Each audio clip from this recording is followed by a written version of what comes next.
Assalamualaikum warahmatullahi wabarakatuh. Halo Halo guys. guys, welcome to my YouTube channel. Saya Siti Nur Adijah. Saya Hilda Maulida. Kami dari jurusan Pengembangan Masyarakat Islam dari Fakultas Dakwah. Kelas 1A. Baiklah, kami di sini akan sedikit menjelaskan tentang pengimplementasian nilai-nilai Pancasila dalam kehidupan sehari-hari. Kita kan udah tahu tentang sejarah Pancasila. Jadi kita akan mengulas lagi tentang sejarah Pancasila. Dengerin ya teman-teman. Oke, jadi gini loh teman-teman. Dalam sidang BPUPKI, Soekarno dalam pidatonya yang bertajuk Lahirnya Pancasila berkesempatan menyampaikan gagasannya mengenai konsep awal Pancasila yang menjadi dasar negara Indonesia tepatnya pada 1 Juni 1945. Dalam pidatonya, Soekarno menyampaikan ide serta gagasannya terkait dasar negara Indonesia merdeka yang dinamai Pancasila. Panca artinya 5, sedangkan sila artinya prinsip atau asas. Nah, saya kan tadi sudah sedikit memaparkan ya tentang lahirnya Pancasila. Nah, kan di dalam Pancasila ada 5 sila, yang mana di dalamnya terdapat kandungan-kandungan kan. Nah, pasti teman-teman belum tahu di dalam Pancasila itu kandungannya itu apa saja. Nanti saya akan bertanya kepada teman saya, yaitu Hilda Maulida. Kalau misalkan sila pertama itu kandungannya apa aja sih, Teh Hilda? Yang pertama, nilai ketuhanan yang Maha Esa. Jadi kita bebas memilih agama sesuai keinginan kita sendiri. Nah, karena di Indonesia itu agama itu ada 6 ya yang sudah diakui oleh Indonesia. Salah satunya Islam, Kristen, Buddha, Hindu, Konghucu, dan Katolik. Yang mana kita bebas memilih kehendak 6 agama tersebut dikarenakan di Indonesia sudah banyak beragam-ragam agama yang ada di Indonesia gitu.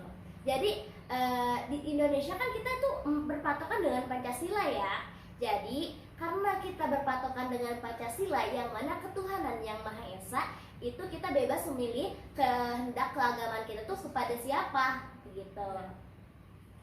Terus nih ya, ada kandungan dalam Pancasila yang sila pertama tuh apa lagi sih? Saling menghormati dan menghargai sesama agama. Jadi mau itu agama Hindu, Buddha, Kristen, dan lain sebagainya, kita harus bisa menghormati. Tidak memaksakan kehendak antar umat beragama. Jadi kita tidak perlu memaksa orang lain untuk memeluk agama kita. Terus selanjutnya apa tuh yang terakhir? Tidak mencemooh dan merendahkan agama orang lain. Nah, jadi kita balik lagi ke toleransi. Jadi kalau misalkan di dalam nilai ketuhanan yang Maha Esa, kita bebas memilih kehendak yang kita inginkan, dan juga kita harus toleransi kepada agama yang lain yang bukan kita anut gitu ya teman-teman. Tadi kan udah sila pertamanya, sila keduanya apa sih isi kandungannya? Nah, di sila kedua ini kita akan bahas nilai kemanusiaan yang adil dan beradab, yang mana kita harus memanusiakan manusia seperti kita memanusiakan diri kita sendiri, yang mana kita harus saling menghargai antar sesama manusia yang ada di lingkungan kita.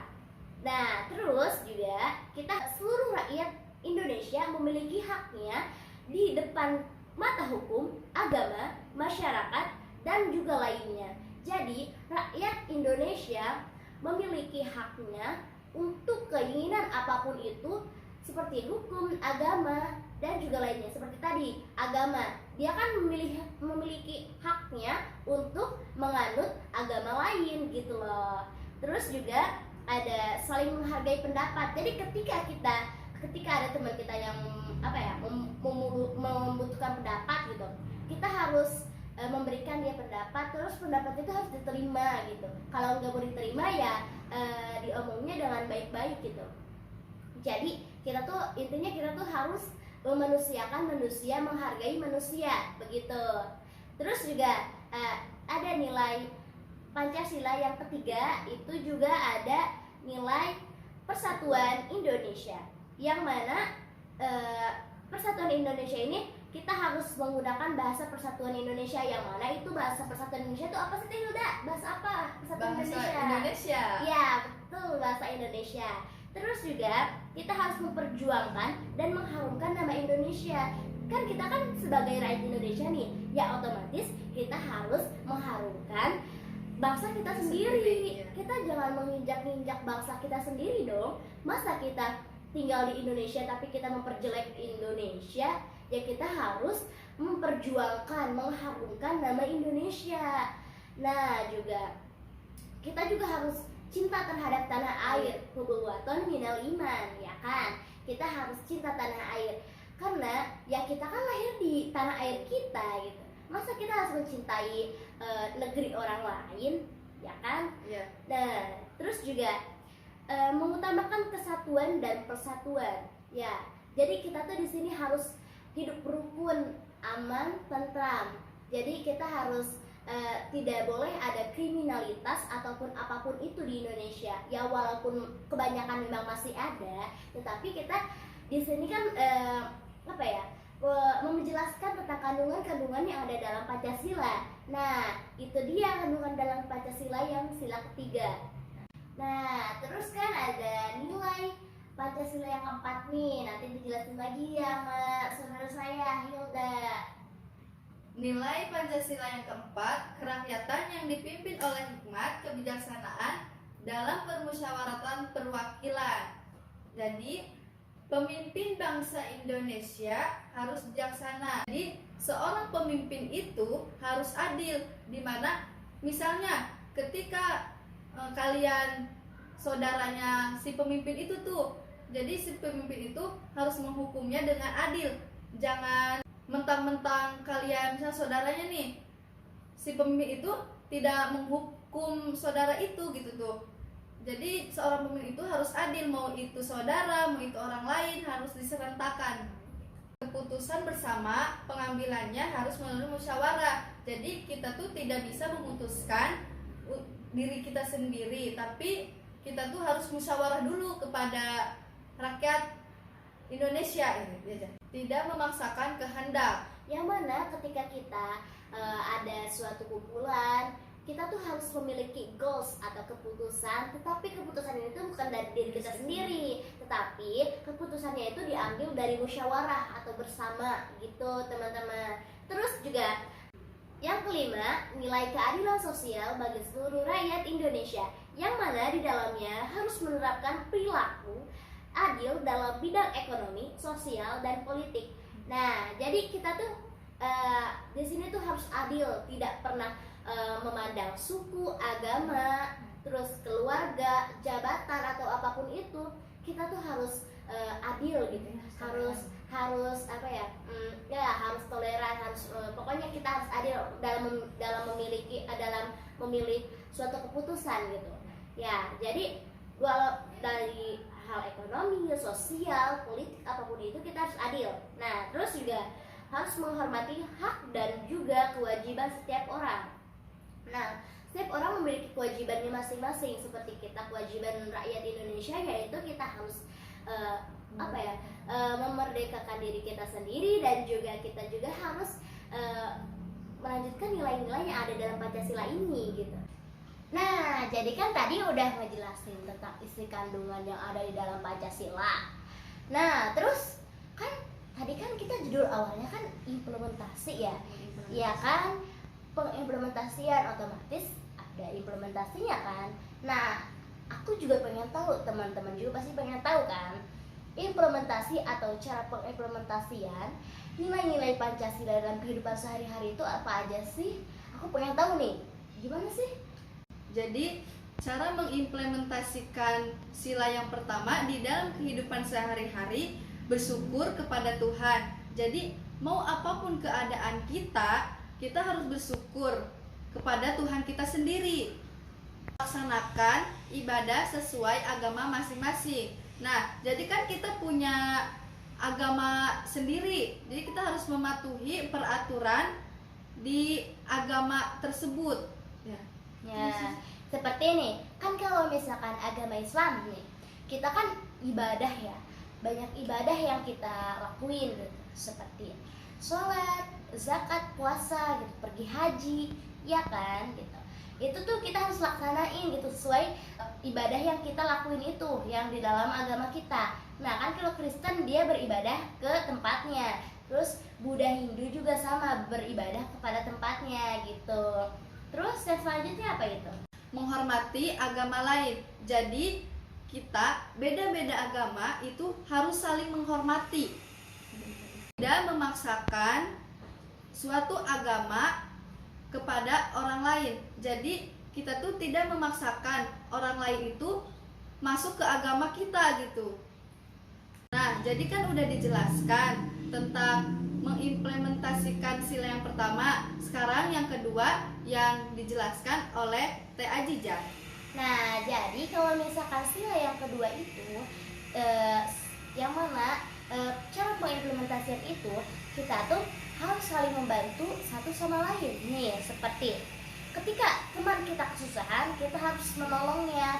Nah, itu juga termasuk kita sudah mengimplementasikan nilai-nilai Pancasila yang kedua ke dalam kehidupan kita sehari-hari. Contohnya itu kayak gimana Dijah? Nah, contohnya misalkan teman kita nih lagi kena bencana alam misalkan. Terus dia kan butuh bantuan nih. Ya harus kita bantuin, kita harus tolong gitu. Terus nih, yang kedua, membantu adik belajar. Nah, membantu adik belajar juga sama. Nah, membantu adik belajar kenapa itu bisa jadi pengimplementasian nilai Pancasila yang kedua? Karena ketika kita menolong seseorang, otomatis kita sudah menjalankan nilai Pancasila yang kedua. Nah, terus juga bersikap sopan kepada yang lebih tua gitu. Jadi kita harus menghargai sama, terus kita harus hormat kepada yang lebih tua. Nah, karena di dalam sila kedua itu menghormati antar sesama, memanusiakan manusia. Nah, terus juga ada sila yang ketiga. Itu akan dijelasin oleh Teh Hilda. Pengimplementasian sila yang ketiga, mencintai dan menghargai produk buatan Indonesia. Jadi kita itu harus mencintai produk buatan Indonesia. Masa sih kita enggak menghargai sama produk kita sendiri? Ya, betul itu. Kita harus menghargai produk yang negara kita buat gitu. Walaupun ya, misalkan negara lain memang lebih bagus, tapi kita harus menghargai produk buatan kita sendiri ya? Gitu. Melestarikan budaya daerah. Jadi kita itu harus mempertahankan budaya yang ada di daerah kita. Nah, jadi kan di Indonesia banyak budaya nih, banyak banget budaya, banyak suku, otomatis banyak budaya kan. Nah, budaya-budaya tersebut itu jangan dihilangkan, kita harus lestarikan. Gitu ya? Ya, kita harus berkembang gitu, harus mempertahankan gitu. Intinya kita harus melestarikan, yang mana kita harus mempertahankan budaya yang ada di Indonesia, jangan sampai punah bahasanya gitu ya. Terus ada apa lagi tuh cara pengimplementasiannya?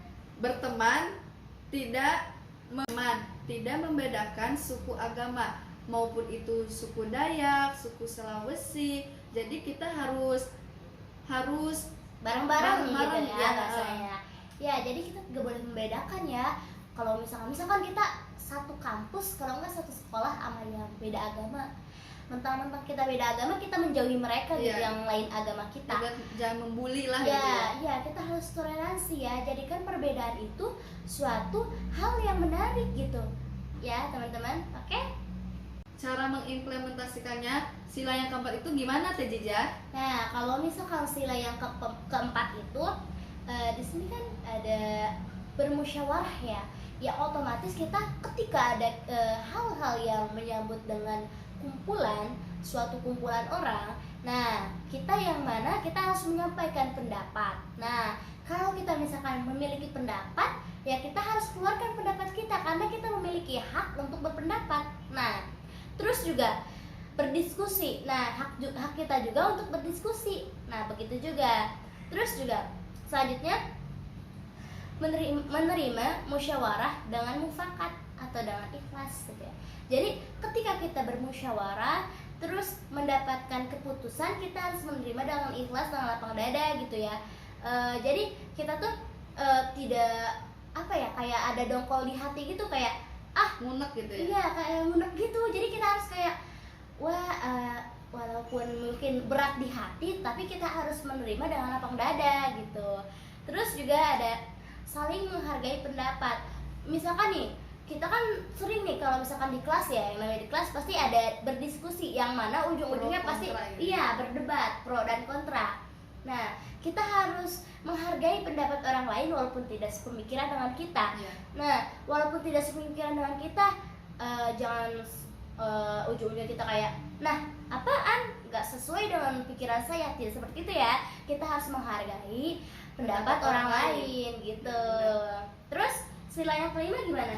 Cara mengimplementasikan sila yang kelima yaitu sama dengan sila yang ketiga, saling menghargai satu sama lain. Karena kita itu memiliki hak masing-masing. Thank you for watching teman-teman. Bye. Bye.